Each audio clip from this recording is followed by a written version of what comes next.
Welcome back, you degenerate watch addicts. Today I'm talking about a watch from Orient. I think I've been incorrectly calling this one the Triton, which might have actually been an older variation, but regardless, the reference number is RA-AC0K01B10B. And for the purposes of convenience, I'm going to refer to this watch simply as the AC0K for the duration of this video. As you can clearly see, my watch does not look like a regular AC0K. And that's because I replaced the bezel insert with a Seiko turtle insert from Crystal Times USA.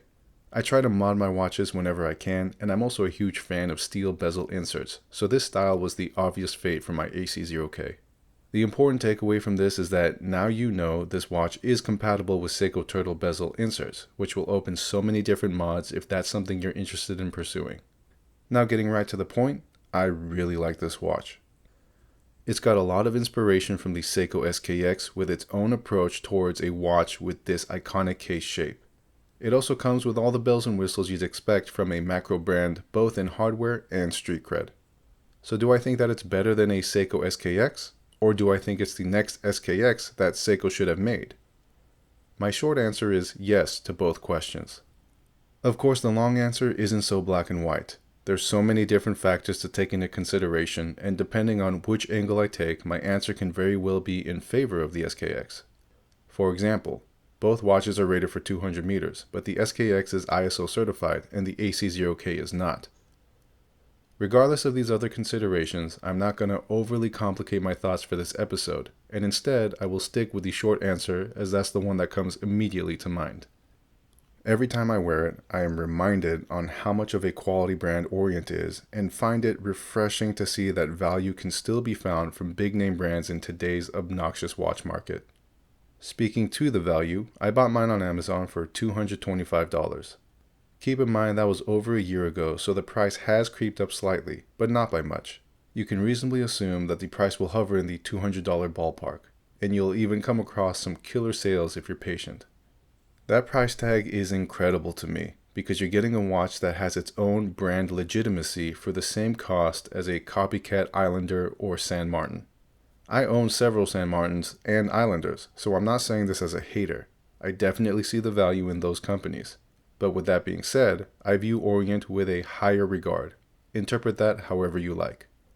What matters the most here is the AC0K comes with a Sapphire Crystal, which isn't really special, but considering the fact that Seiko underutilizes and overcharges for Sapphire, it shows that Orient has a more intimate understanding with what their target market is looking for.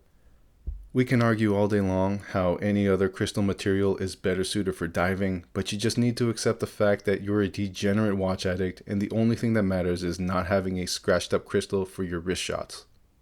Everything else is typical, but it's all good. At the top, there is a unidirectional bezel that is a dream to operate.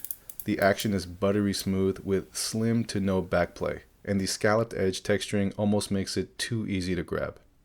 The bezel pip glows powerfully, making it perfect for tracking elapsed time in the dark. This leads us right into the Lumeshot. I'm not 100% sure if Orient uses Seiko's Lumibright, but whatever they're using works great. It's super bright and glows all night long. The dial is reminiscent of a typical Submariner style dial.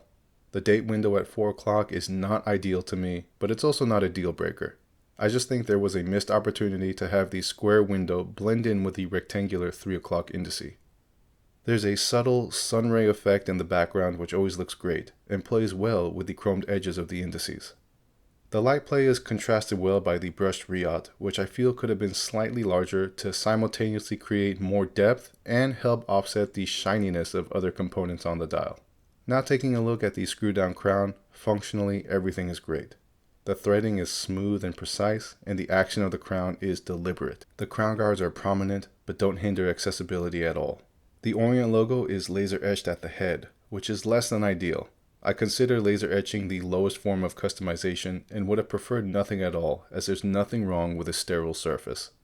Unfortunately, the screw-down caseback also has a laser etched design on it, but aside from that, I think it's great. The simple style ties in really well with the overall tool essence of the watch, and the screw-down feature makes it appear more robust in my opinion. I think the overall package this watch comes in is fantastic. The case is a mixture of retro curves and modern aesthetics and executed in a way that gives me confidence that I'm wearing a rock-solid watch. This is all made sweeter knowing that I didn't break the bank to experience this, and I didn't have to sell my soul to the copycat homage devil either. Sure, the AC0K is a homage in itself, but brand heritage and all that other stuff matters to me. So personally, I see the AC0K as a more legitimate offering than from other copycat companies. So long story short, I have zero regrets buying it, and it's really been nothing but a positive experience. That's all I got for now. Stay classy, because I sure as hell won't.